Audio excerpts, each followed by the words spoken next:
you're here. I'm just in my PJs. 1 o'clock a.m. here. So, but I'm here. I'm a night owl and I love it. Perfect. This is Looking perfect. forward. In your PJs, all cozy. Yes. I've been up since 4 this morning, so I'll be headed that way. Probably in not too many hours. But hi, Cameron. Good to see you. Oh, Alex is here. Good to see everybody. Yeah. Woo. May's been a wild ride. Wild ride. Just energetically, I'm referring to, not necessarily specifics, but it's just been like lots of energy coursing through. I can gardening in the morning at 7. Like, I'm just gonna go outside and garden now. Which just basically it's weeding. I'm just weeding. I'm weeding. Yeah, I'm doing a lot of that, but it's so satisfying to see like some earth, and you're like, oh my gosh, I got those little bits out of it, and it looks so nice. Solar flare energy, right? Like there's so much energy right now, and it's hidden from all kinds of places. I'm getting there on the camera. Yeah, I think about the aurora that really blanketed the north part of the world here. I didn't get to see it, although it was as far south that I could have seen it. I just was asleep, so that's okay. I'm still here. There's going to be more aurora borealises, but just the energy of that blanketing of all that light from the solar flares, and it's just like. So going on. Yeah, I told James, even in the day, just because we can't see it doesn't mean the energy isn't coursing, right? You just can't see it. Well, or you do see it, but the shadow is in the physical emotions or the strange things that break that you end up having to do again, or reset or repair that. And it's easy to dismiss them all and say, well, this is just this or it's this, that, and all that's fine too. But it is a giant tsunami of plasma. And it would be a sign that we're growing if it affects your life. It would be a sign of growth, I would argue, that you feel it in some way. So, Cameron, good to see you. Good to see all of you. Great to see everyone. Let's start with Cameron. Cameras, James. Well, I was just cameras, and your James. You want to make sure your cameras are going, or just? Oh yeah, no, I appreciate. Yeah, thank you, Renee. I just instantly started doing what you just said. Yeah, and they weren't going. I see it's got a red light, but it's not actually start recording. Did you make me a mod as well? I just did. Yeah. All right, here we go. We talked about this. There's a checklist. It should be. Yeah, thank you, Renee. Seriously, thank you so much. Go ahead, Cameron. Sorry about that. Thank you. Oh no, not at all. I was and along the lines of the aurora borealis, or the different names for it. I'm not saying anyone in the group feels this way, but it seemed like when I was reading little tidbits about the announcing that it was coming, that it was claiming it was unprecedented. And it seemed like it was saying it was unprecedented because it was going to be showing up in my area for the first time. But it reminded me, I could have swore I remembered old Civil War lore where battles in the South after great massacres, like the night they would see aurora borealis, or see the northern lights, like down in the South. I will have to look though and find the sources for that. But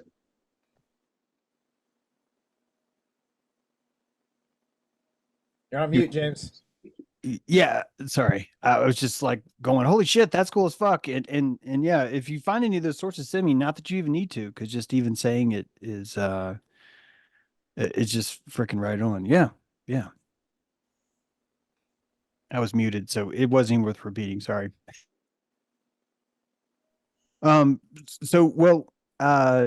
Yeah, psychic energy. It's in the air, as it should be. And sometimes we like to think that, oh, well, things must not be going good because there's psychic energy, which is completely not the truth. I would argue that you're actually not really sailing if you're not finding any kind of resistance, if you're not being pulled to the side. I mean, it could be that you just directly going in the direction that the wind is pushing to, and then you'd be straight. But the chances that happens are 1 in 365. If you want to separate them by degrees, or 360, I should say, not 365. And anyway, uh guys, did you know that every 400 years, even though we have leap year, every 400 years we have to remove another day? Did anyone else know about this? Yeah, and it may not be 400, but it's several hundred years we still have to do something else. And I just found that out today. Um and it's kind of freaking me out a little bit. It's interesting that we're like, well, yeah, we built our time off the sun, and somehow the sun is just wrong. Like it's just it still doesn't actually do exactly what we need or help. So we're still have this arbitrary different form of time. To me, it just argues that the ripple spreads and the 360 turns to 365 over time because the ripple gets broader. And so you have to find a way to justify why there's now another hue of color. Sort of like the purple, pinkle, punkle, the 7 shades of purple and pink that I talked about in my latest book. But just that idea that after resolution increases a certain amount, it gets then only then certain people start to name it. And one of those things would be that maybe you experience psychic weather when other people don't. Um, yeah, all that stuff. In fact, I was so I don't like the way this sounds, but I was contemplating rape the other day, only because I contemplate every emotion that I see in the spectrum of the world. So sorry, but yeah, I was contemplating rape the other day, and how rape is typically fused with power, and power is fused with rape a lot of times, and it got me thinking because we've talked a lot before where if you only have a primary color spectrum of emotion, right? If you can only see things in, you know, reds, yellows, and blues, then every single emotion that comes at you, you would ultimately building a framework where it's either going to be one of those 3 colors. And if it's not one of those 3 colors, you're going to find the closest match you can find. And you're going to, instead of a binary, you're going to digitize it into a trigitize it. You're going to, turn it into the trinary of red, yellow, blue. And so it could have a resolution of 1 to 65,000 hertz, but you're going to turn it into one of 3. And that's how we digitize things. And this is a tool. I'm not, I, not only is it a tool, it's actually how archetypes work, which should be pretty fascinating if you think about it, that archetypes themselves, the mythology itself, is the opposite process of digitization. Ideas are starting out digitized, right? And then they're rasterized before our very eyes and placed into this realm. And I swear I'm not getting off track here because um, when you consider that someone who's mistaking rape for like rape is power more than it is sex, but the reason why we have rape in our culture is because there are primary colored people that are having to stick these tertiary emotions, these complex emotions into something, and they go there. I realize you guys maybe have already considered this. This isn't the profound thought, if there is a profound thought at all. but here comes a profound thought if you follow me so far. So just to try and say this again, the rudimentary, retarded in a non-political way, that the retarded person is not going to be able to distinguish between attraction and respect. And when those two things are threatened, or there's some kind of like prawn economy that's unmet, then those things would be confused. And so if someone wanted to still have the attraction, they might think that they would need the sex. And so you could see how in that digitized way, rape would be the same color, the same hue as power. Now I'd like you to take this same idea and turn it on its head and look at homosexuality, or all realms of socio-political genital warfare. Because if you start to look at that same spectrum, I think you're just looking at the opposite effect where some of us are afraid of orange because the red and the yellow we're showing our ass when other people can detect the difference. We as newlings, or as oldlings, I should say, orthodoxy or the old ways, aren't able to detect the orange. And so we get mad when we watch two people trying to play between this yellow and red, and it showcases what we don't see. And if you can think about it that way, it would confuse you the same way the person who rapes someone is confused by the control versus sex. So too would you be confused when you're watching someone play inside of a hue that you do not see yet. It would threaten your world. And so I'm trying to suggest to you that as the identity is slipping out of the cage of worker, of blacksmith, of insurance agent, of man, of woman, that all these are necessary and important roles that we fill, but more importantly, they provide identity when identity wasn't there. And so when you start to take away those slots, then anyone that sees those slots being smoothed, it's going to look like an instant threat. And we're going to end up having this weird culture where we fetishize both the protection and the persecution of people who are playing in the shade of orange, that the majority of culture is not there yet. And that this playing in the orange is what is really what creates all art and culture. Boy George, if you guys know who that is, Boy George, really, the music really wasn't that great. I'm sorry if some of you are like probably diehard Boy. If you are, how did you get here? That's amazing. It's good for you. But if you're like a diehard Boy George fan, you might be going, "What are you saying?" And I'm telling you that it's certainly pop. It doesn't require a lot to be appealing. So, he certainly met the threshold there, but I think really what caused the attraction of that fashion is not acceptance, not hate, it's peculiarity. And peculiarity is always, I think, probably motivated by our own uh necessity to uh, hide from colors that we don't want to see. I'm trying to suggest that out of the deep comes homosexuality precisely because we want to hate ourselves, but in a positive way.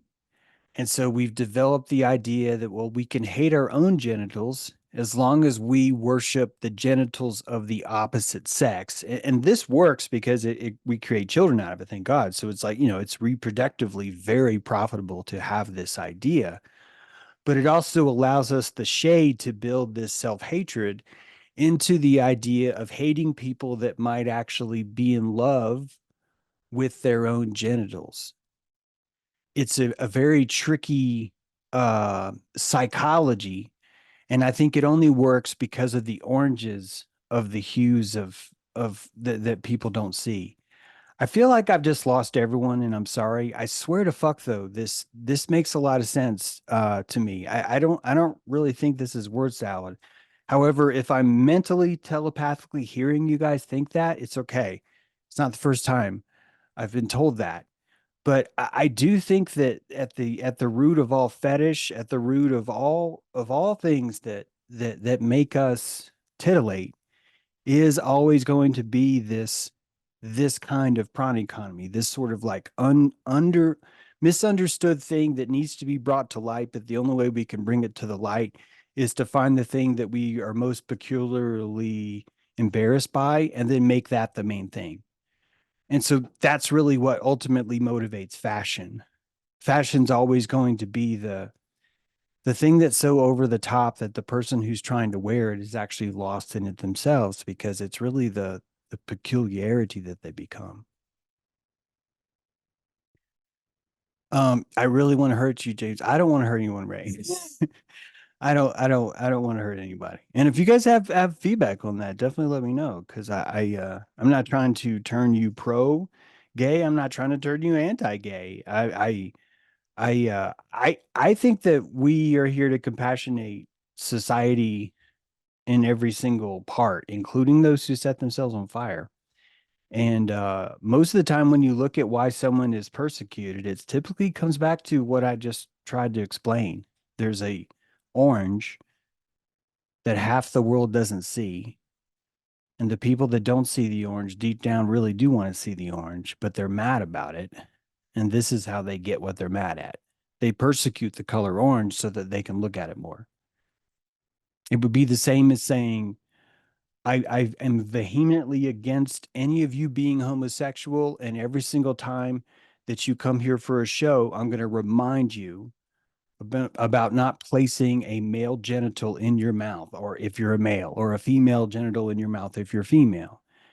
And the entire time it's under the auspice that I am vehemently against that, right? And this is one of our biggest blindnesses that we see. We purposely use the thing that we're trying to protect to persecute the thing that we're trying to protect. It's all of us do it. This isn't even like a special case where only the sleepers or the NPCs. You have to catch the red pheasant of you doing this. And when you know that, that's when you can really see it in everyone else. A perfect example is, well, as long as I'm insulting this guy, I can bring up his name because that's always degrading. And that's actually not true. You're bringing up his name and you're worshiping them. And then you're worshiping them in the avenue of degrading them. And so when you're setting up the avenue of degrading, all you've done is created a coliseum where everyone can gather. And once people gather, they're going to eat popcorn and then they can socialize with each other. So really the entire purpose even of having that ceremony is really just a collection place for other people to gather and either critique your moves on the mat or just kind of shallowly pay attention half-ass and just sort of enjoy from the stands. It's really none of that's even important. Except for the fact that what's in the arena, every single thing that is in the arena is now being worshiped, whether you know it or not, because it's being given free advertising. And this is actually why we have advertising. I think the advertising and marketing industry is showing you the chronicles of belief, the actual plasma that has to go into marketing a product. And when we understand how to market a product, I think we understand how to market an archetype. And when we understand how to market an archetype, we can dissect our mythology from a very propaganda driven, right? What caused the propaganda to run kind of way, and backtrack and peel off the layers and kind of look more at the scaffolding that I talk about all the time. So at every point in time, shame is going to be a crucial part of our work tray. And at no point are we actually trying to eliminate shame, although it does go away simply by working on it. Because when we expose it, we make the shame a little bit harder to work on us again. We normalize that. You're only going to be able to burn yourself in public 7 times in one town before you start to see a bell curve where the effectiveness of that just doesn't really have the same oomph. And I'll show you that next Monday where in 1 year, the same square, and there's a crowd shot where the first time everybody stopped. That road is closed for a day. Every business in that perimeter is shut down. And a year later, people are driving by on mopeds and they're just slowing down. And every now and then somebody on a moped will stop and pull up their phone. And even in the middle of them trying to record on their camera, they get distracted by a text message and they answer it first. And then they turn around and they're chomping gum, filming the moped that's on fire behind him from the guy that's immolating himself. And so even the magic of this ceremony wears off, and it shows you the true power of the ceremony. The power is not actually in the art of immolating or destroying yourself. The power is in dilating the fuck out of every single creature within a certain radius. It's fireball. Why I think the spell of calling it a fireball is so fitting. Because you roll 1d6 damage, you cast the die, and how good you are at being a wizard is directly proportional to how many people around you suffer or are affected, same thing, from your fireball spell. And if you picture a giant comet coming from the sky, a meteor, a fireball meteor screeching through the air, burning of sulfur with gunpowder bursts everywhere, ripping through the atmosphere, you would know that that's just another fireball, and that fireball is coming from someone who is just like you, but much more advanced. And when you tap into that, I think you find that that's you. I think we find when we look at self-immolation that we realize that the true fear that we have of wormwood is that because we hallucinate our world, when we sense the apocalypse, we become desperate. And every case that I've shown you in the first 38 slides on Monday was a case of desperation, which led to a squeezing of the tube of decision and causing you and I to now hear this story 400 years later. That the potency of that story lasted because of the magic ceremony of that fireball, because of the level of wizardry of that kind of spell. It was so powerful that it ended the life of the wizard himself. And if you picture the fiery ball coming down out of the sky, the true definition of that would be, this is ending you too. And so every person that suffers from a self-immolation, I would put to you through the Osiris model that we talk about, that these people actually see wormwood, that they actually see a living apocalypse and the world coming to an end. And at no point in time do I think that they are even aware that they are the ones that brought it in. I think that they know that they have to light the match. I don't think that this is a delusion that's strong enough to escape them from their frontal lobe. But keep in mind that wormwood is the occupational poisoning of 1/3 of the waters. And if you consider the cranium as Atlantis, as the ocean itself, that by corrupting the neocortex with so much dread, desperation, and despair, that you would hallucinate the end times because it would feel good. It would feel good. And if it felt good, you would be looking for the end times. And the best way for you to come up with the end times is a non-caloric one that came from somewhere else. The key to the abyss is the same place where wormwood comes. These actually have the same definition when you look up wormwood, what it means. The dark bush, the chair noble, could be simply, there's that crater in Russia, right? Where all the trees, you know what I'm talking about, right? There's just this crater in Russia where everything is just fucking leveled. And we all talk about, what caused it. And I, a lot of us say meteor cave, some say Beelzebub's. There's all kinds of great stories. And each of them are showing you a mass destruction. And Chernobyl is officially known as the Chernobyl nuclear disaster, which is sort of the perfect way. This comes back to what I tried to explain in the beginning. It's the perfect way to eliminate your own power by calling all power that's efficient and monumental dirty and wrong. And that we as a society have taken nuclear power and done the same thing. We've said, we're not worthy of this power. It's not safe for us to use. It's a horrible decision. It will end all of us if we touch it. And it's controlling all of our geopolitical abilities to have peace, is because there's this thing called nuclear power and we have to stay away from it. And we're so desperate to stay away from our true power that we run to Musk, we run to Elon Musk, and we say, "Hey, can I lick your ball sack? And you tell me some lies today?" And I'm sorry, but that's really what we do. We're like, "Can you tell me about electric power, which is okay and it saves us and everything's okay?" And he's like, "Yeah, you're gonna love this. This has a range of 568 miles." And right now, people are looking at their Tesla and they're like, doesn't go that far. I know you didn't at no point did you guys say that you wanted the words that you heard to actually be backed up from the authentic case that they convey. You've shown me that for decades and decades and decades that it is the hype that you want.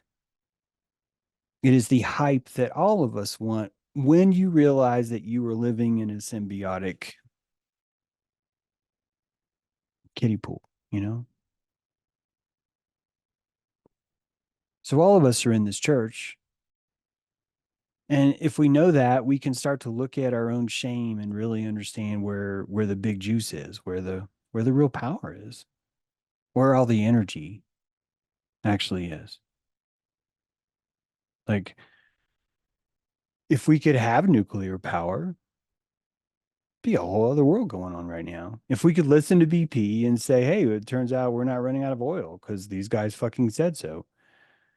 Maybe the dudes that want to sell oil, if they're going to tell you, "Hey, we're not running out of oil," maybe we should fucking listen to them, because that kind of goes antithetical to their profit margin. Maybe we should fucking pay attention to that. Maybe we should listen to that, you know?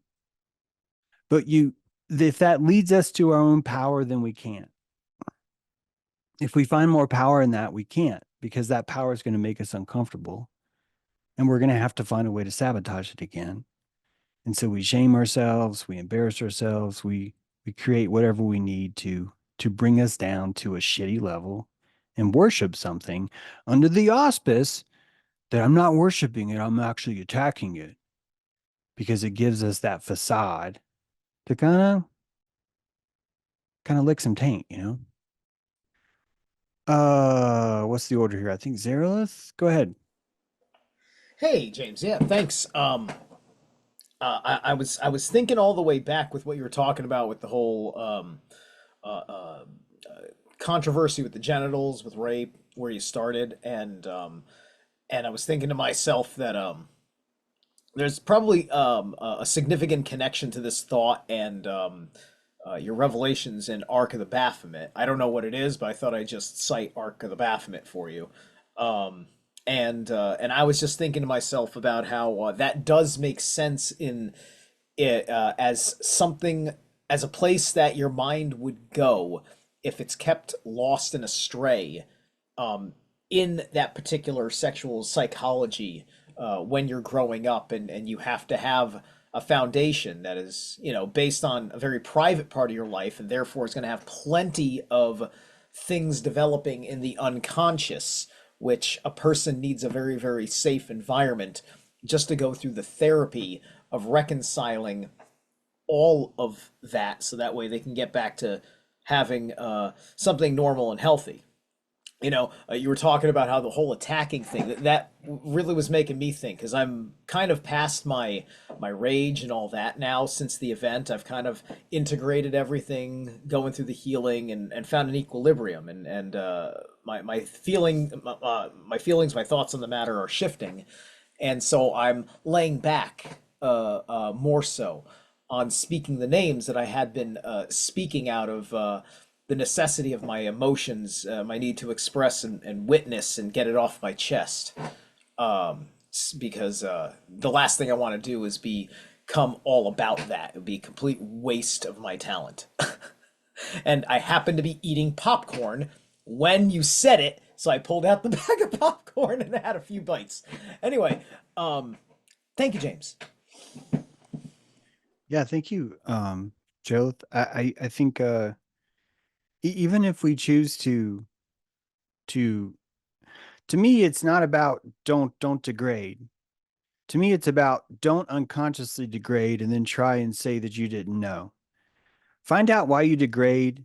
Find out the profit as to why you're doing this, why you're debasing yourself by worshiping something that is not worthy of being worshiped. Find out the profit of why you're doing that, and then just do it more, not less. Because if you lean into it and do it consciously, you'll get it over faster. And more importantly, you'll be fully aware of what you just did. And I think ultimately that's really what leads us to change our behavior next time. It's not the avoiding of it. I think it's the indulging of it. It's the leaning in.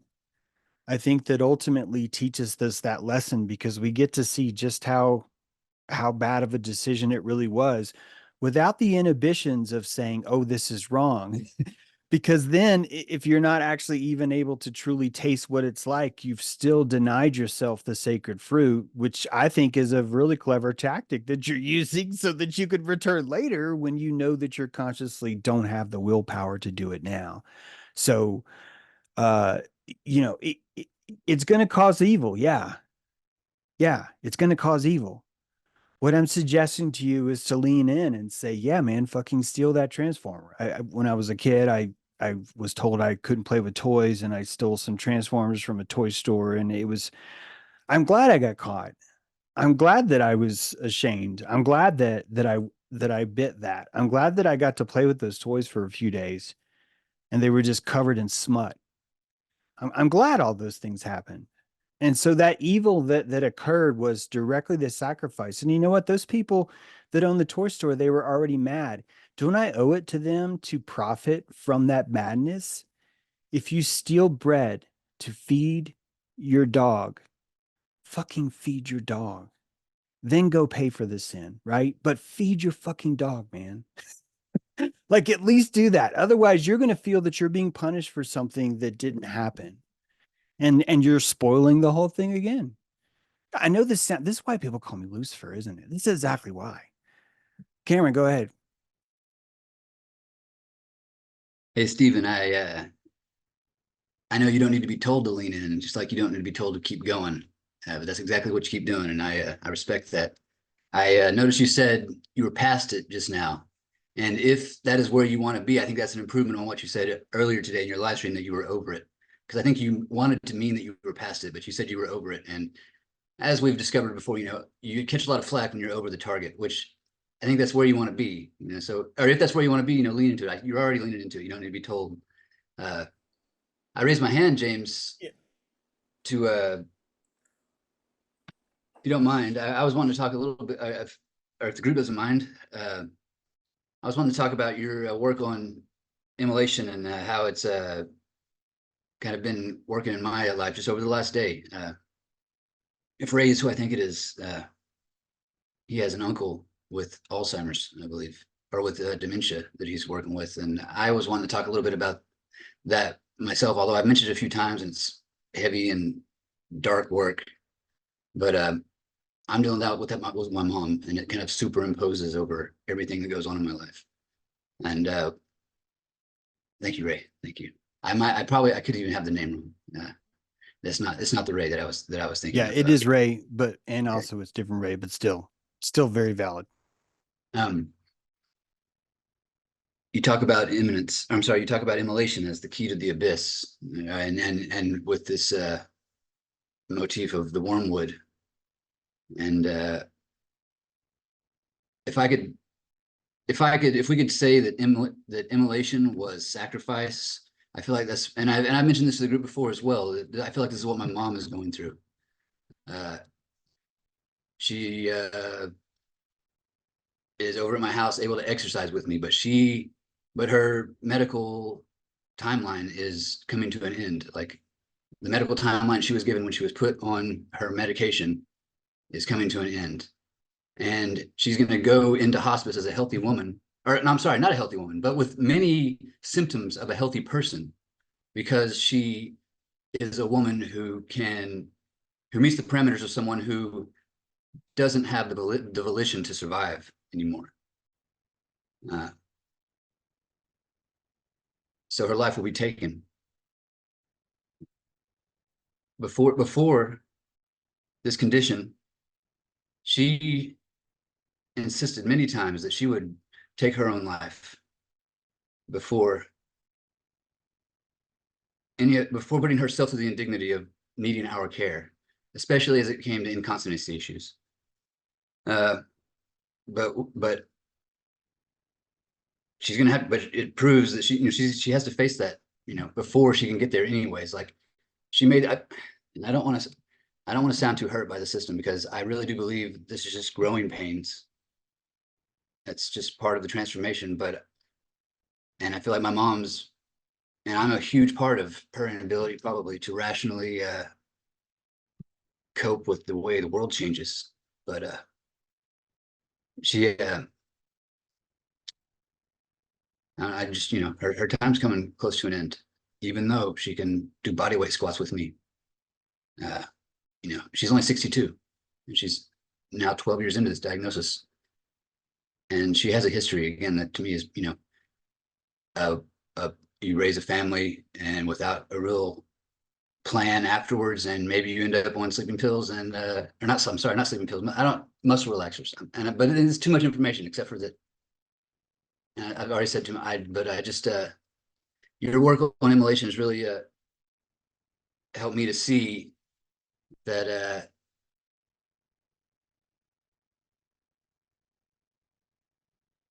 just the gravity and the expression, and what is really, and that's so important, because I feel like if we don't keep track of the subtle energies, and I'm not a Libra or anything like that, but that's the whole zodiac is a part of every single one of us, and we fall out of balance. I feel like my, it's just it comes at a cost to fall out of balance, and I do that anyways. I've got blind spots, but it's been a growing experience, a painful growing experience, watching my mom go through that. And thank you for your work on immolation. It really,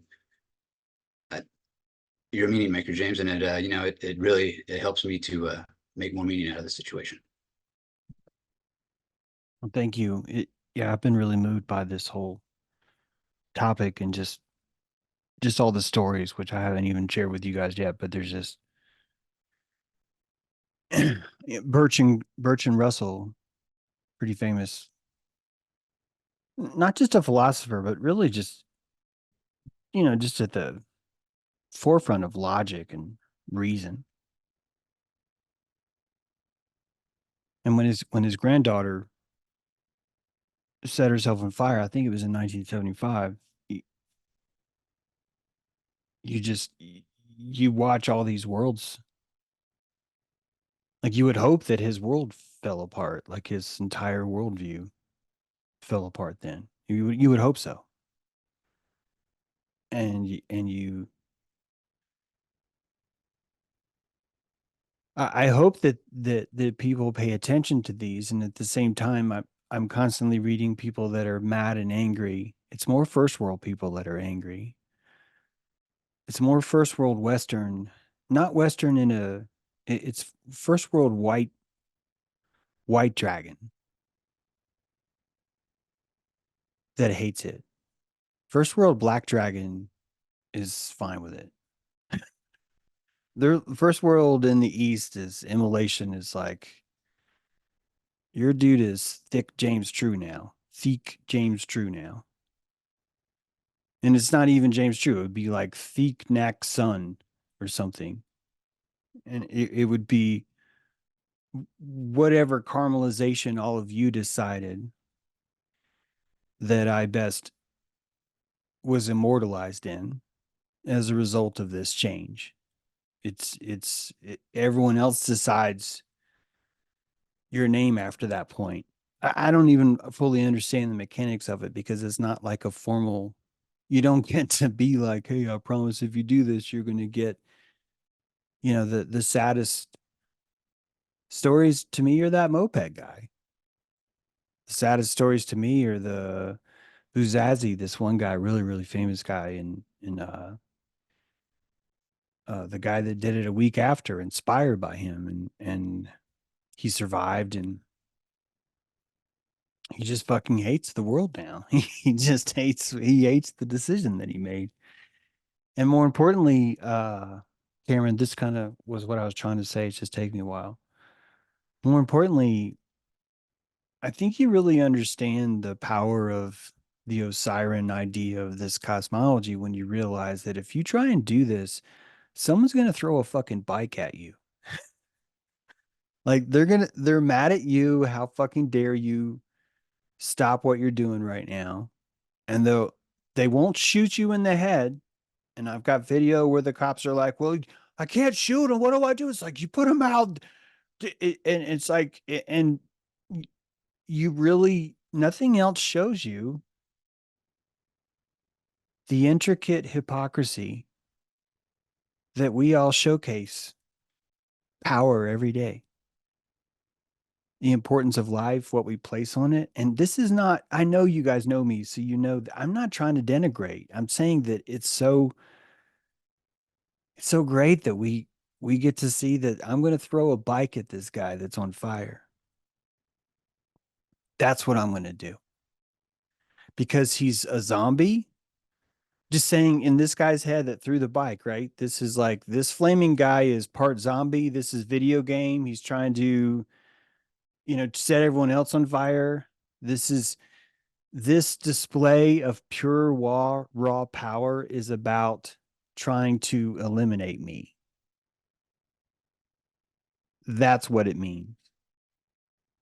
And that is such a raw expression in the face of what? Righteousness.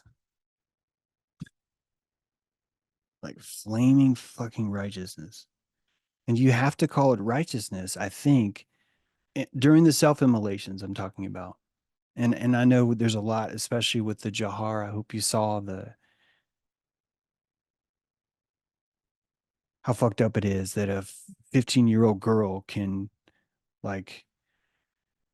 doesn't have the autonomy to make certain decisions, but damn sure has the autonomy to jump into a fire because the arranged marriage dude that she just fucking married, is dead. It's like but all that does is just empower every other fireball. Like it that's why I think that when we there's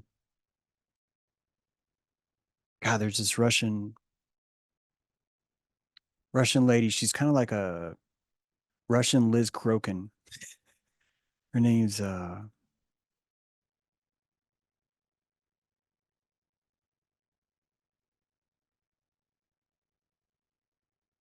scrolling.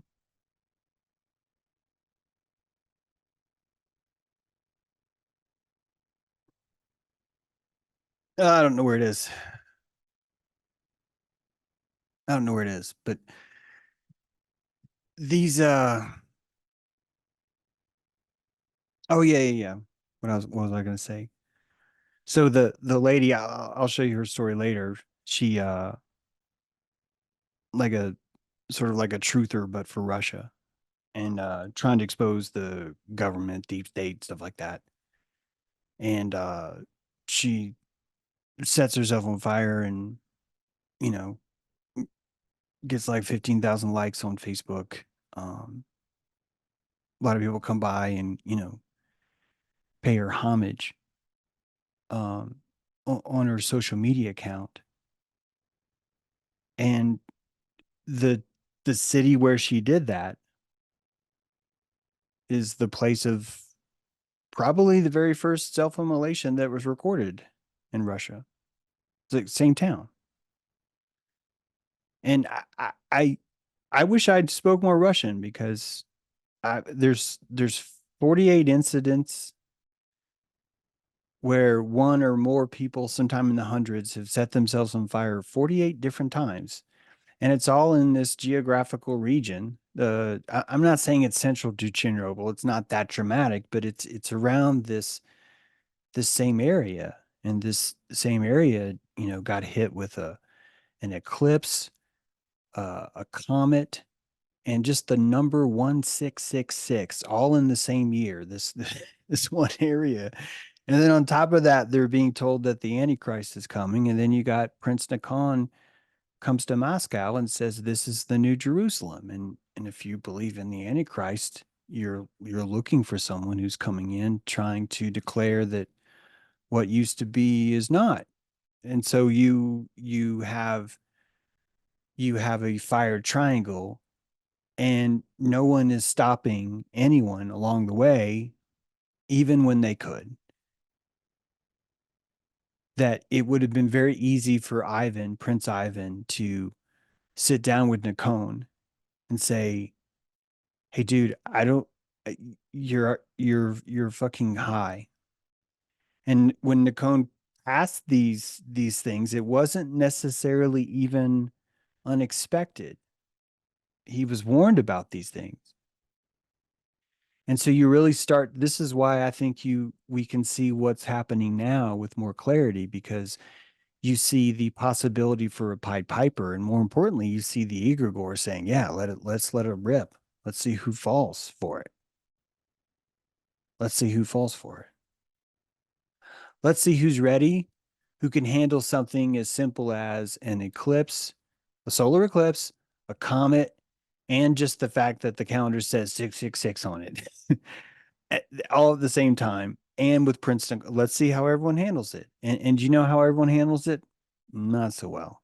For 2 decades, 48 different instances of people, a good bit of the time, putting their own children in there and having to listen to them scream because the kids do not agree with what's going on.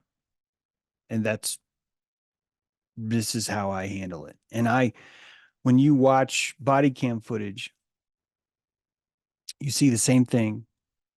I have experienced the same thing with my town. I flip out when bureaucracy takes over and no one's thinking in the room. I start to act really irrationally, and I start to it's like I'm drunk. I start to yell things at people, like wake the fuck up and and it's horrible. I would be a self-immolation case because the bureaucracy causes that same wormwood to occupy my mind, and you just want to give up.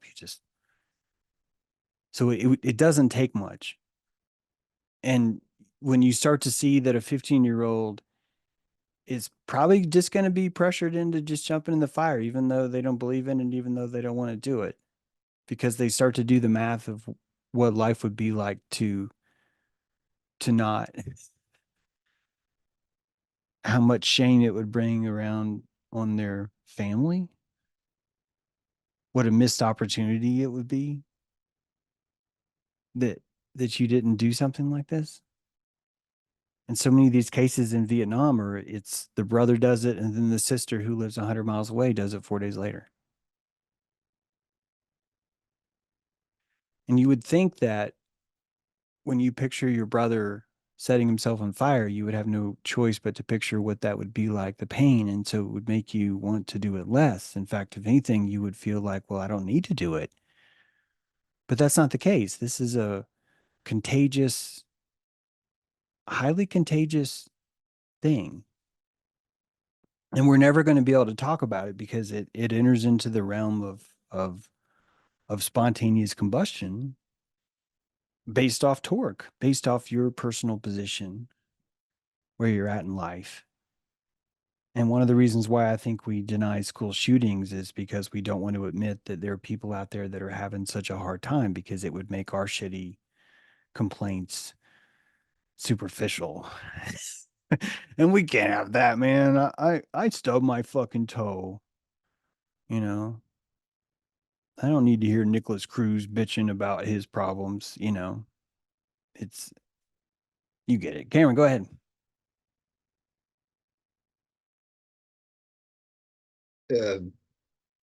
Before trying to do work oriented towards symbiosis, the best way to show sovereignty, to express it, for me, was always no. I think that's kind of what I saw in like the portrait that you shared, that Russian portrait of the woman being carted off on the wagon. Like it was cracked like a middle finger, it was like she was holding up the two, but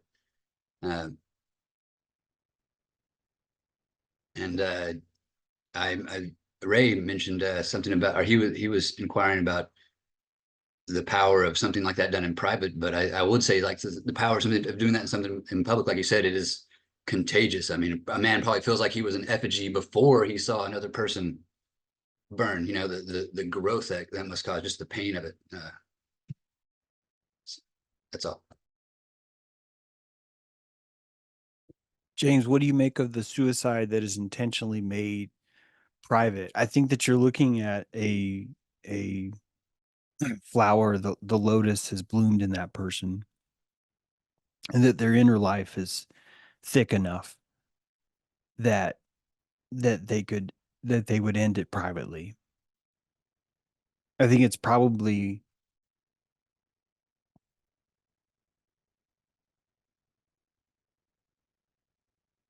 like I'm really born inside the imagination of my mom,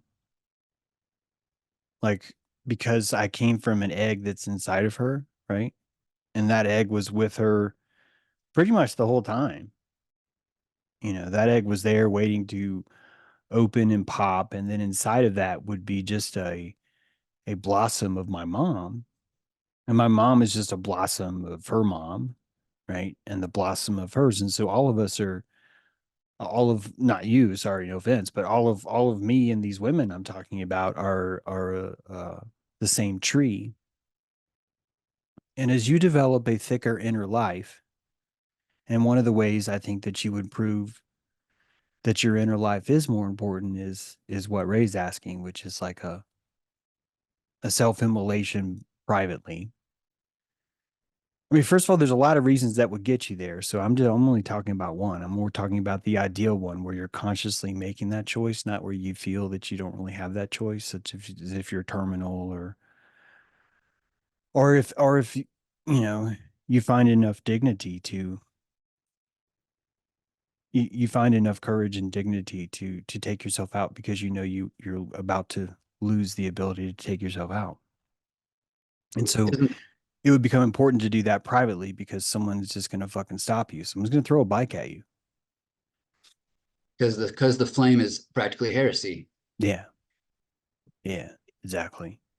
And I get why it's heresy, but also I think that if we prove that the fruit is robust, I, I'm not saying that suicide proves that the fruit is robust. I'm saying that if we allow suicide and we find that people are doing it with volition, then that would showcase that we probably have a pretty robust fruit now. I'm just saying it's a mile marker that sanctity has hit enough.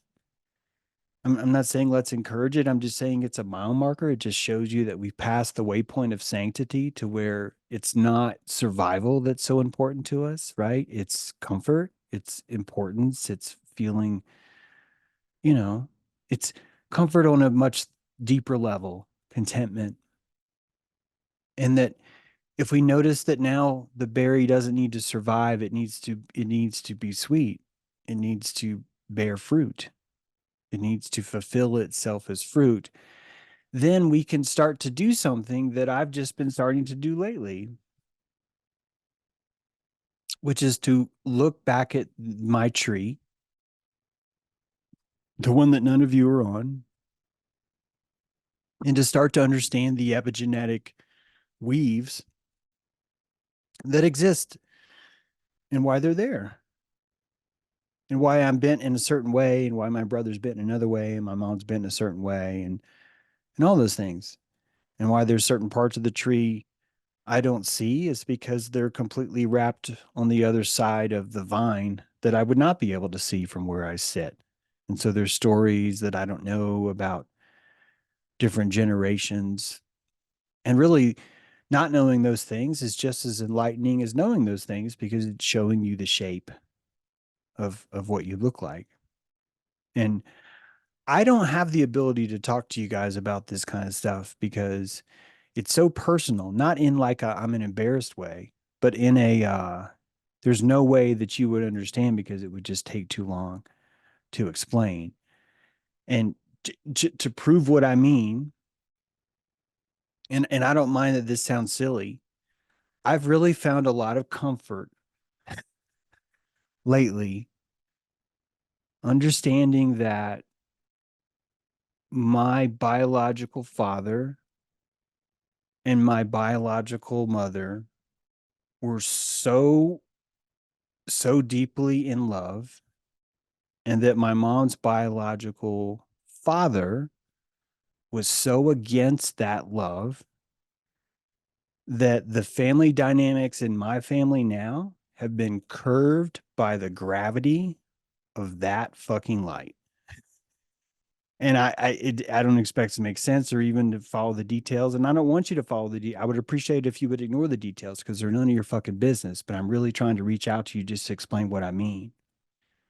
That in the past, I would see it as, well, the golden child of my brother and blah, blah, blah, and me being this. And actually, I don't even mean to dishonor that. All that's fine. That's a very important part of understanding things. But even deeper, there is my brother, Gary Daniel True Jr., is a junior because my father, Gary Daniel True Sr., are the same fucking thing. They're the same. They look the same. They act the same. They are the same. And that the animosity that my biological father had for my grandfather exists now between my brother and I.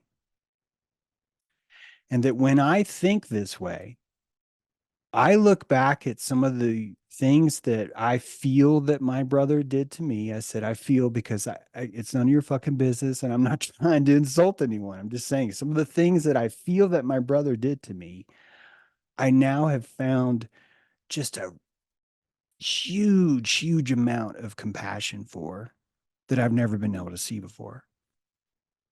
That because I'm seeing the epigenetic dynamics of what's coming, there's a momentum that you exert into your family tree because this is how you grow towards the light. My jade plant does it all the time. I'm always like a month later, maybe it's not this dedicated, but I rotate the jade. And when I come to rotate the jade, I'm always like, guys, what I'm about to do, some of you are going to be kind of like, what the fuck, dude? I just spent all this time growing to this direction and now you're rotating me back. And it's like, I know this is going to seem like you're losing here, but trust me, this will feel good in a few months. Dude, we got a jade plant at my florist thing. It's like a bazillion-dollar plant. It's annoying to take care of. It gets sick all the time. Wow, you have a jade? You should I'm rotate it. impressed. I Oh have no, definitely rotate it. There's all sorts of things we do. We got a horticulture expert I doing have all the stuff the nine normies tell it to do. I have 9 jades that all started from a Yeah. cutting that I got about 16 years ago. So I have Okay. 9 different jade. They're not Dude, actually super big though. like, dude, I'm dead. I'm dead serious. I'm dead serious. I will tell my boss about you tomorrow and see if they're interested in getting a call for your plant advice. No. No, thank you though. I'm just trying to make you look good. All right.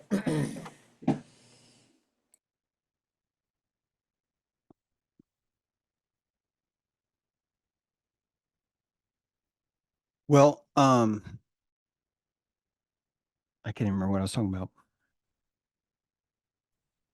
Oh yeah. It it may not even be healthy for me to find more compassion, but I enjoy my days more. I enjoy my thoughts more. And Mother's Day is was easier this Sunday because I found some more juice, you know, and that gives me more fuel, and then you can react better, you can behave better, and not that I'm really behaving better. Um, I yeah, I don't know. Actually, I think I've been behaving pretty well lately. Actually, been a lot of temptations, a lot of weird things. Coming back that I wish weren't coming back. I don't like hearing about these old history stuff. And if I say I don't like hearing about it, I'm just worshiping it again. So I just keep hoping it naturally goes away. But it it that comes, and then when I notice that bothers me, I'm not proud of that. I'm not proud of it bothering me. But it just it's neither here nor there actually. Well, this is a really expanding period, and we're beyonding. we're kind of going beyond where we were. So the older energy just doesn't really seem like it's that important. I think there are just bigger things to pay attention to, like the self-immolation. And this has been such a moving, important series that you've started, and how it even came into starting was, I can't even remember. It wasn't that long ago, but I think I was listening to one of your shows where you brought up sanctity, and maybe that's where you started tapping into it, was the sanctity um, of ending your own life in your own way. And just thinking about these women making those choices, as their men are on the battlefield, and this new these marauders are going to come in and take over, and I'd probably be walking into the fire too. Yeah. You know, like what they're going to come in, what are they going to do to us here? Like that would be, you'd be planting a seed as well that would continue through. We're talking about it right now. So the power of those types of acts are so personal. And I just, it's hard to imagine, but I could see going there with that. Yeah, it's the exact antithesis of I didn't talk about it because I just didn't want to drain you guys. I was already telling you about people that set themselves on fire, but I have a slide in here of this German group, and it's World War II, and there's like well, I mean, the story was about this one fort I told you about where some immolation occurred, but the picture I had was this pretty dark scene of basically a bunch of people were in World War II. It's actually Ukrainians did this. The Ukrainian soldiers took them out in the field and then took them to a specific spot because it would save, they wouldn't have to transport the bodies, and actually talked them into getting into the pit, and then convinced them to take their clothes off in the middle of the day, and then shot them. And I think that like putting myself there and compassionating what it would be like, where I would have to be for me to go along with that every step of the way, is the antithesis of self-immolation. But they're both exactly the same thing. And I think when we go into hospice, nothing against hospice, but I think you're just going to be surrounded with an industry that just wants to throw bikes at you. And there's not really it's not really a place for that, which would tell me that it would make sense that as sanctity grows, the healthcare industry would see a lot more of this, people taking things into their own hands. And even the Kevorkian drama, the fact that all of us know that name, Kevorkian, or should know that name, or maybe not that you're supposed to, but it's in our vernacular, it's in the constellation. Of course, this is the guy that was helping people with assisted suicides for, I think, for like a decade or two, and then all of a sudden people decided they had a problem with it. And then it was a war. They felt that they were saving people by throwing bikes at them and stopping him from doing that, from creating cocktails that would end it. But it's the same kind of fantasy we have with guns. It's I always thought that as soon as people understood how 3D printing works, that we just stop the whole, we need laws to stop guns being made. Like, it's just such a, it seems like it's stupid until you realize that there's a bona fide reason why there's a imaginary thing that we can outlaw, because that would be the commission, the 9/11 commission. We would be ordering someone should do something, and this is what the waiter brings out to our table is, well, yeah, we got a petition for assault weapons. Oh my God, really? Yeah. And now you have a specific characteristic of a machine, a certain circuit is now called an assault weapon. And when you've created a circuit, right? I'm talking about a mechanical circuit, right? Of a piston explosion, things like that. When you've created that circuit, you can imbue that circuit with powers, and one of the powers you can imbue it with is you can tell half the country that all of the deaths and all of the problems that are causing us any issues is because of this thing called an assault weapon. And so then you understand the utility of it. Let's step away from the idea that politics is stupid, and let's go back into the idea that politics is just the parading of fetishes which showcase the true identity of who we are. And so this becomes an important function. And the same thing would happen if we could really start to look at fashion in the same way. And when I'm talking about fashion, I'm talking about our fashion for gun violence, our fashion for drugs.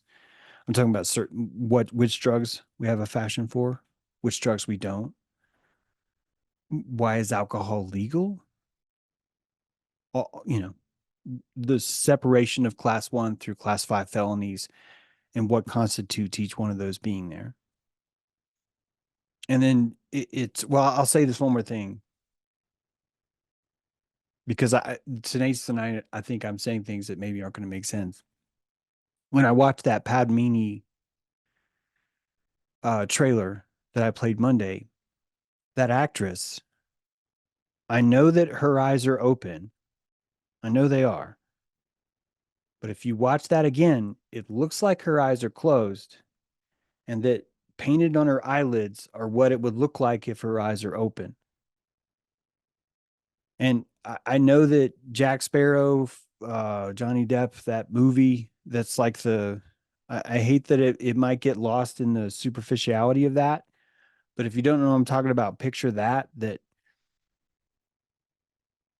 I think that icon is so much more important than we think. For whatever reason, when Midjourney came out, I noticed that every time it painted a human creature, it looked like it was painting their eyes on top of their eyelids. It looked like they were adding eyelids and painting eyes on top.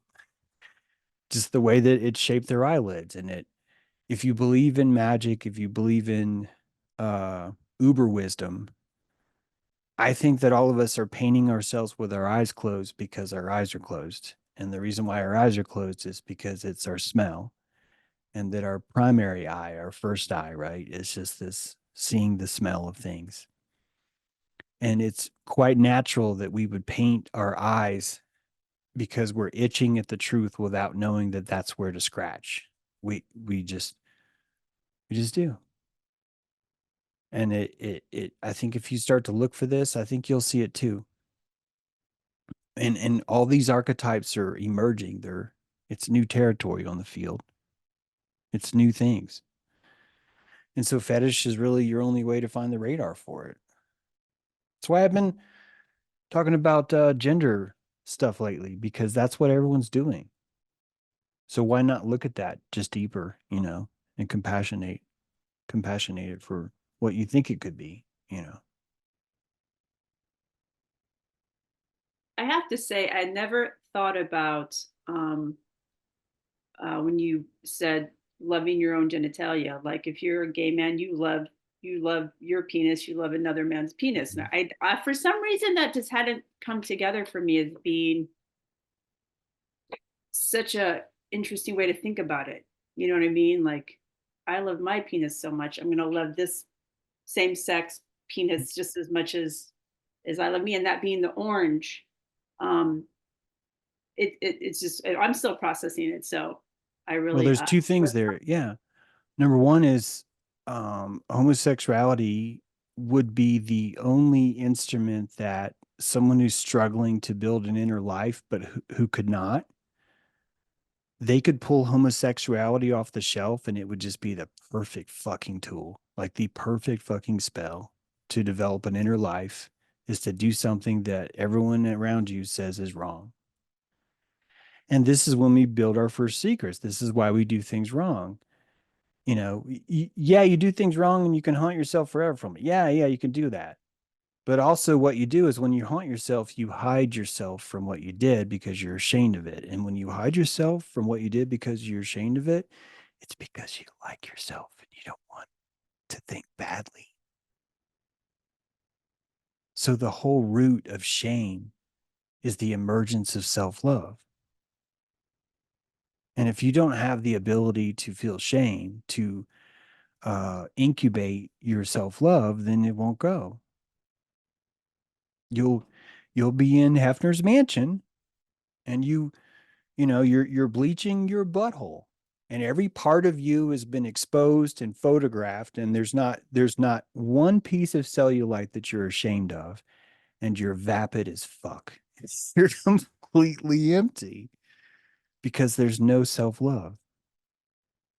You didn't have a time to the seed has to grow in darkness, because if not, it's just full exposure. So it just atrophies, right?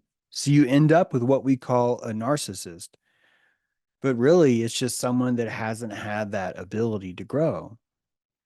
So the only way we could grow an inner life is first growing an outer life. So we develop a seed through culture and society gives us self-worth by giving us commas and digits for whatever task we have. And we become that task by developing a surname, and the surname gives us a certain status. And that status is simply just the placement of where we are in nature. And all those things would have to be manifest in this way. And I'm telling you, if you back all this out, I don't see how we would develop an internal life without homosexuality.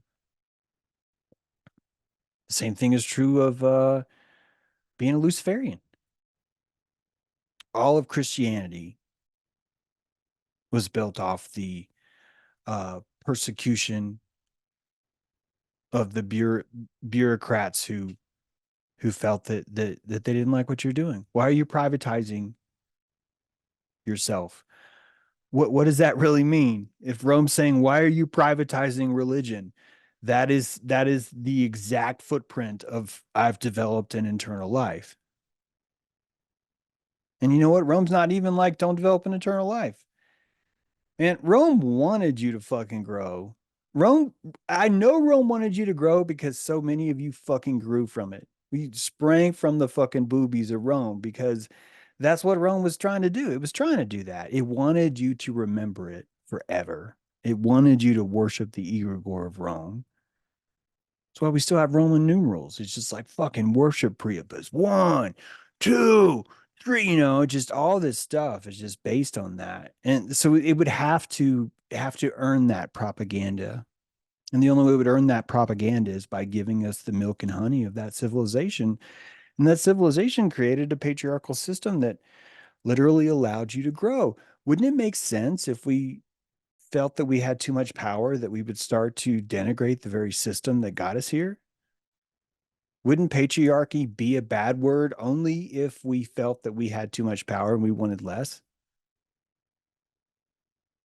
And if you wanted less, wouldn't you try and find ways to show less love, show less self-love, and that you would have to disguise all these things because you didn't want to be ashamed that you were trying to take away the very power that you spent all these generations trying to build up? It's the same thing as, I haven't pleasured myself in 6 months and now I'm going to bust one out. You there's a release. All of us are rubber band. I personally think people should masturbate more. I think it'd probably help them, but I'm just trying to say that release, that letting go of that chronic shame and saying, oh, I spoiled all that, is exactly the way that you would release the pressure valve. You'd release the pressure valve and think less of yourself, and you'd enjoy it. You climb the hill. Now you can just coast. You can ride the bike down, you know? We just don't, no one wants to admit it. That's all. No one wants to, I don't want to admit it. I don't want to fucking admit it. Because then the next time I'm down, I'm not going to be able to get sympathy from you because you're going to do the fucking math and say, well, yeah, why'd you fucking let all the air out of your tires a week ago? And I'd be like, well, fuck you too. And that's what we do to each other. This is why people get so mad at me. Zero, go ahead. Yeah, I just wanted to share a tiny bit of insight a little bit. You're talking about Rome made you better, right? And I think about a lot of stuff in my internal dialogue and what am here for when I am doing things like using my platform. And it's coming from that particular attitude. And I'm an Aries, and Rome was kind of the tempo of the age of Aries. And then we moved into the age of Pisces after that, right? And then the tempo changed, right? So Aries, it's immature and aggressive, but it's all springtime. It's all growth. It's all coming forth. It's all making sure that everything is like gonna be on a good steady course, right? Can't wait to go. Spring into it. Yeah, head first. That's an Aries mentality, right? And a lot of dictators were Arieses throughout history, including me, Mr. Mustache. So, the competition, it's Aries has an inherent competition element to it. So, men and I suppose women were testing each other consistently, right? And they're and some people would probably be more of the pushover types, more of the slave types in that respect, who don't want to make themselves better and they can't earn themselves out of slavery. And then you've just got everyone else who's with the program and just enjoys, like, stopping for 5 minutes to have a wrestling match.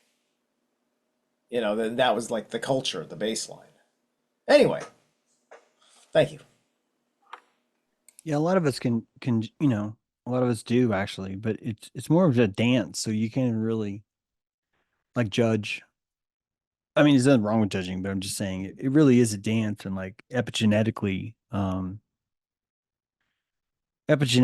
not as competitive as others are, and it's probably because uh I was overly competitive a few times ago, and I just got kind of sick of it. And so now you come to cultivate a world where you're not that, and then you flourish in other ways, or you don't flourish in other ways. And then the whole time right now, I'm developing regrets where I wish I would have been more of this, or, wish I would have been more of that. And if I had kids, I would have passed that angst on to them. And I would have said, I mean this in a good way, help me with this angst. This is some good angst. This is the angst that makes you break the sound barrier, that makes you do things that and so if you could get in line with your epigenetics, and this really would be the only way to moonchild. Since your mom and your dad didn't have a magical ceremony on an island and gestate you in a ritual, sex ritual underneath Venus at exactly the right time, doesn't mean that you can't be a moonchild. You can be a moonchild by understanding your epigenetic trajectory. Me being a writer, when my grandfather really wanted to be a writer, was me getting in line with my epigenetic trajectory. So I can still moonchild myself, right? I can still harness the power of the astrology, but the astrology is not the stars, it's my epigenetic wind. Epigenetic wind, right? That if you can get your sails behind that, and a lot of times our life, we will purposely pick to go against our epigenetic wind to show how powerful we are. Do you see what I mean? Well, like this is where we really can't judge. I mean, we can, but it's none of your business to really understand why someone is dancing that way, because you're never going to put in enough calories to look at their entire epigenetic, journey. They have so much more in their cerebellum, because it's just, in the back of their head. It's in the trunk. Literally, the trunk of your brain is all your ancestral memories. And so the weather that comes at that, no one's ever going to be able to see. Even you are going to have a heart. You're just going to know where it's pushing you.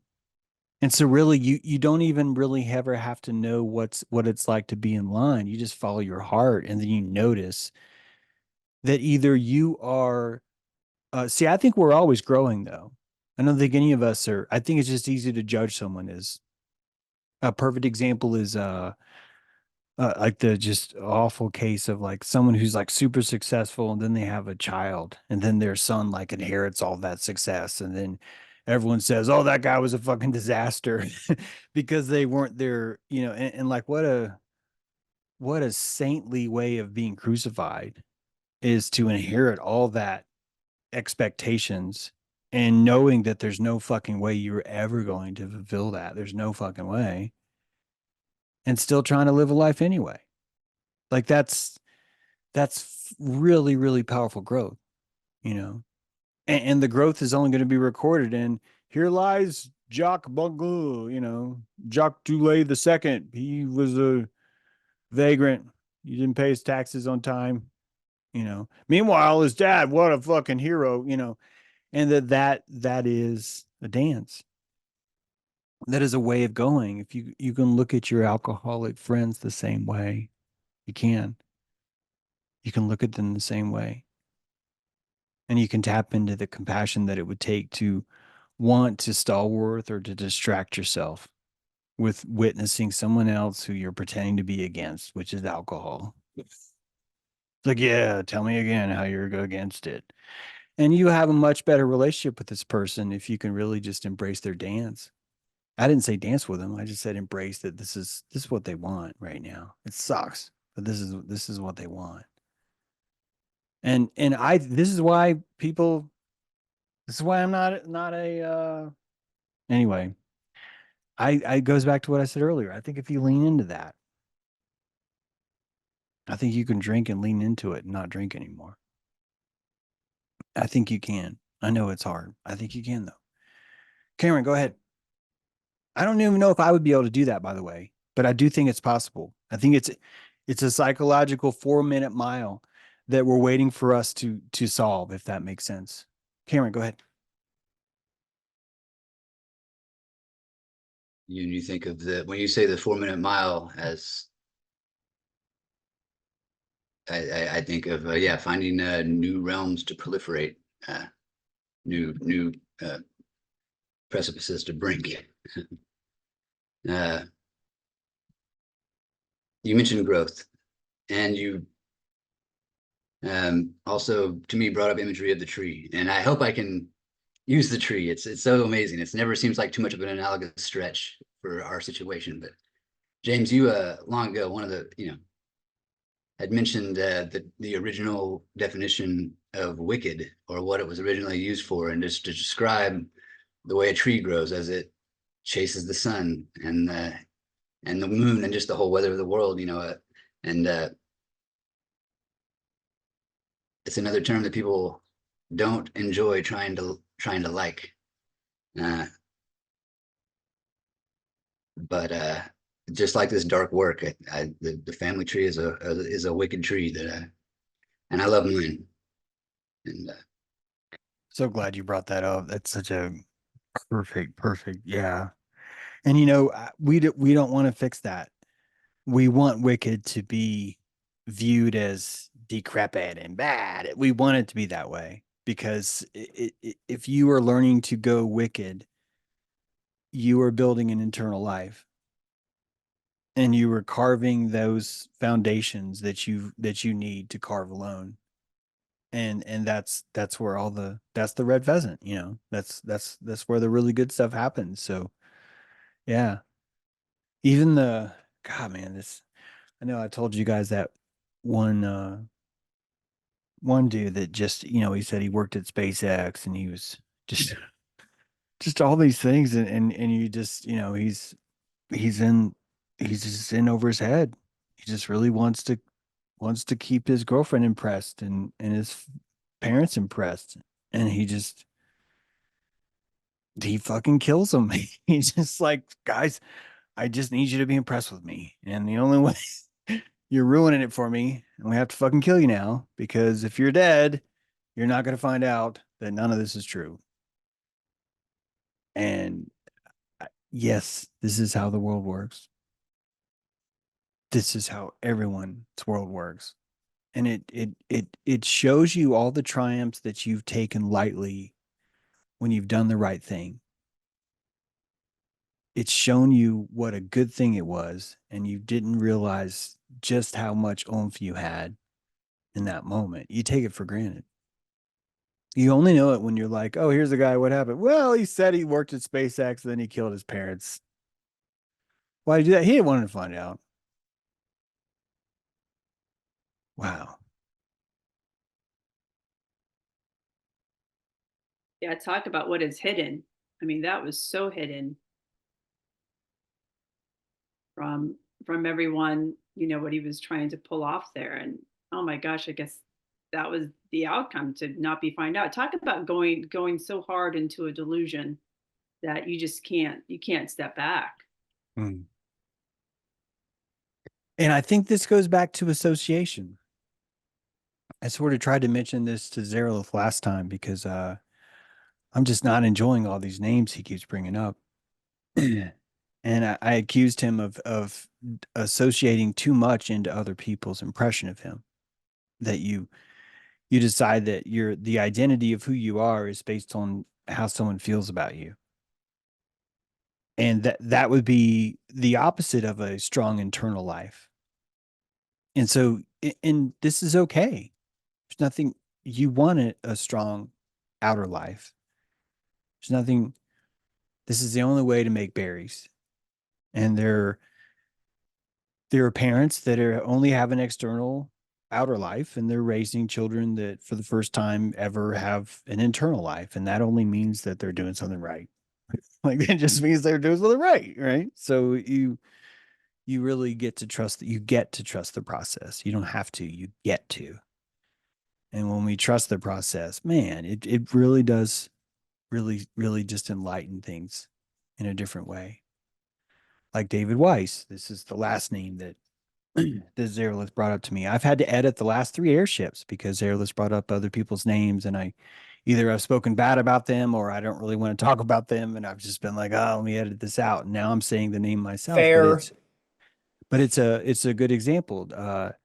David Weiss is a guy that he sells an app called the Flat Earth app, and he has a lot of followers in the Flat Earth movement. And I've met Dave. I've been in the room with him personally, but he never really struck me as someone that I really had a lot of respect for.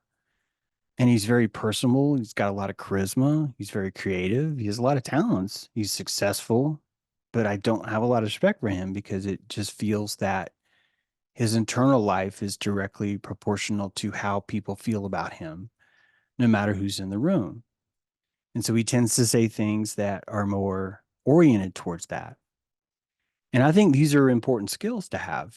I wish I was better at this sometimes. I wish I could show more tact. But also when I'm around someone like that and I feel it and I notice it, I tend to feel not comfortable. I don't feel comfortable around them. And I tend to want to get away from them because it feels that so many others have associated into that the approval that he gets. And I think we end up cheating people like him because we feed that instead of looking for the strong internal life and resonating with that. Because otherwise you're really just in a hall of mirrors, and you're just resonating with people that don't really have their own resonators. They're just collecting others. And it's fine, but no one's really gonna be authentically showing up for anyone there, because it's always based on is everybody happy? Is everybody into this thing that we're talking about right now? And so that really ends up being more of the reason why people gather. I don't think that Ben Balderson has ever put like 30 hours into a single presentation or a stream. I just don't think he has. Maybe he has, but I don't think he has. But I get compared to him simply because Ben Balderson is really out there collecting pollen and collecting attention from people. And because he is, just like everyone else who can't see the difference between me and Ben, we're seen as the same hue, as the same color. And it insults me. It insults me because I put 30 hours into the last presentation. It wasn't about Ben. It wasn't about weaving spiders. It wasn't about a show. It was about me honoring people that set themselves on fire because I wanted to understand, why did you do that? And you put hours and hours and hours into that, and then you want to deliver it to an audience that has potency. I don't want to deliver it to a free audience. I don't want to do that because I think it's important. And I don't want to make sure someone like David Weiss likes it or watches it. I really don't. David Weiss listens to me at 2 times speed, and he says that he's here. Like, that's his way of being present. He's not actually listening to me.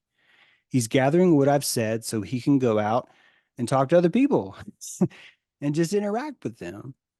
And that's a good way of building friends and building continuity and doing things like that. But I don't actually want, it sucks because I wish I did, but I want to be able to put 30 hours into a presentation. I don't want to have 30,000 people watching me. I want to be able to put 30 hours into a presentation. And if I wanted 30,000 people watching me, I'm not going to be able to put that many hours into a presentation. And I'm just going to have to agree with everyone. And if someone comes on the show and they say whatever they want to say, I just need to agree with them so you guys can listen for yourself and decide for yourself. And that's a bona fide thing to do. I think that's a good format, but it's not what I do. It's not what I do. I'm not interested in having a gathering of people that have met a certain bar, that believe in just the right thing, so that we can all qualify with each other and call ourselves valid because we formed some sort of movement.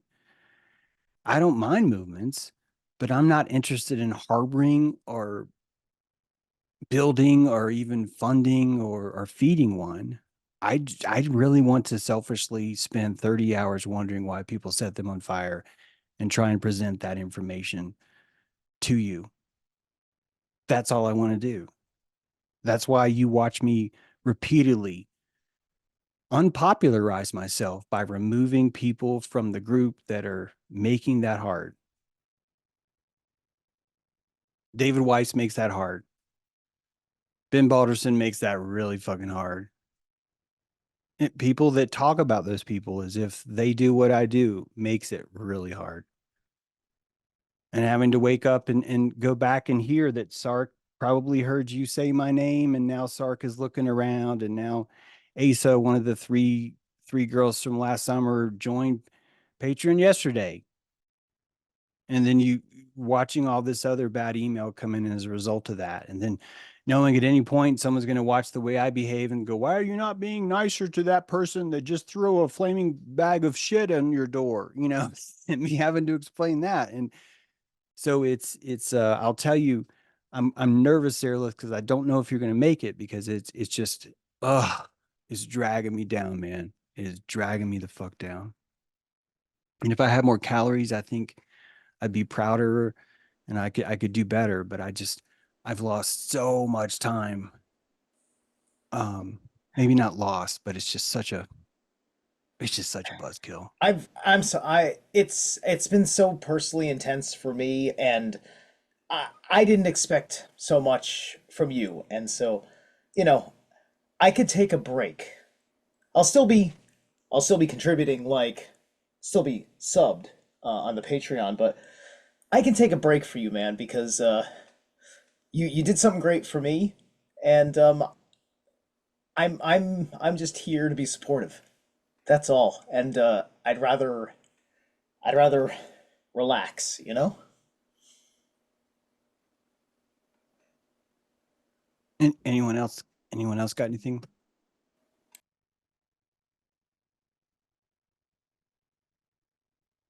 All right. I mean, I guess, it just seems just like we're just going through old mail, that it doesn't seem like it's really worth putting this many calories into what you're going through there. Is Daryl, I understand you're processing things and you have your life and your connections that are how it's ever unfolding and unraveling for you. But in the airship, we're just doing some, Yeah, stuff, it's and distracting, and I probably need the space from the conversation. to break the continuity for me, right? And then like maybe I'll pop back in when I got nothing about it to talk about or it's running through my head. I think that um that you feel more validity from people outside of you than you feel from inside of you. And it becomes very easy to put more weight into someone like Sark or Balderson or maybe David Weiss too. And there's nothing wrong with those guys. They're going to help you feel a very good external form of approval. Mm. And that's going to help you, experiment with learning how to develop the external life, but also learning that maybe this isn't all it's cracked up to be. And, and not everyone develops that. Not everyone's even there. I'm not even saying that you're supposed to develop anything else. I don't think that I have the right answer to like, here's how to really have uh, a really successful life. Well, My it's life feels just successful, but it's yeah. only because I'm constantly having to trim shit like this out. And you're bringing it back. And Yeah. and I Yeah, think I'm that if sorry. you had a stronger, it's all right, Zerla. I appreciate you even just hearing, because I'm not telling you this to discourage you. I'm telling you Yeah. this because I think you challenge me. I think you're making me squeeze compassion out to tell you things that are uncomfortable for me to say and uncomfortable for you to hear. And that it seems like every time I do that, you're very constructive about it. And because of that, I fucking owe you, because you're showing good profits with the energy that you see. So I don't just cut you out. I like stop and I tell you these things. And this Yeah, is the I third. always hear you, man. I I, always do. I know that. And that's why I'm telling you what I'm saying. So I'm not telling you this to discourage you. I don't even think it's wrong to find acceptance from someone like Balderson or anyone like that. It really anyone, even Owen. It's all of us are, it's all pollen, and it's all good pollen because it's human. It's humanity. And this group is going to require probably just decoupling from that a little bit more, because none of that seems important. It just none of their what they think or where they're at or how they feel about it seems important. I think if Sark wanted to grow, I really wanted him to come to dojo, but he didn't. And a lot of them had the opportunity to do that, and some of them did. You know, Asa could have been trying to come back. I really don't know. I really don't know. It wouldn't be the first time. Yeah, yeah. I But don't want my but work. I'm not in I the don't want truth my work to game. interrupt yours. I'm not in the truth game.